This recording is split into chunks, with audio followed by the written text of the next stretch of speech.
আসসালামু আলাইকুম দর্শকবৃন্দ, কেমন আছে?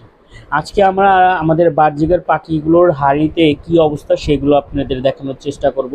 তো আমাদের ইয়েলোর যে একটাই বাচ্চা ফুটে আছে, কিন্তু ওই আমি যখন ক্যামেরা বের হয়, ওই যখন হাঁড়ি থেকে বের হয় আমি ক্যামেরা ঢুকাতে গেলে ওই আবার ফুস করে ঢুকে আবার সবগুলো নিয়ে বসে যায়। তো এটা তো দেখানো যাচ্ছে না।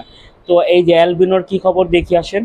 তো অ্যালবিনোর মার্শাল্লাহ ওই একটা ডিম বাকি আছে, সেটা মনে হয় নষ্ট হয়ে গেছে, নাকি ফুটবে কিনা জানি না, কিন্তু মার্শাল্লাহ তিনটা বাচ্চার আছে। তো একটা বেশ বড় হয়েছে, আরও দুইটা ছোট ছোট আছে। তো আমাদের এই অ্যালবিনো আর ইয়োলোর যে বাচ্চাগুলোর জন্য সবাই দোয়া করবেন, যাতে ওরা সুস্থ সবল বাচ্চা তুলতে পারে। আর আমার একটা সন্দেহ আছে, এখন ইয়োলো কি একটাই বাচ্চা ফুটিয়েছে কিনা, এটা একটা সন্দেহ আছে। যাই হোক, দেখা যাবে পরবর্তীতে। চলেন এখন আমাদের এই যে তিনটা বাচ্চা, তাদের কি অবস্থা। তারা আলহামদুলিল্লাহ ভালোই আছে। আজকে ভিডিও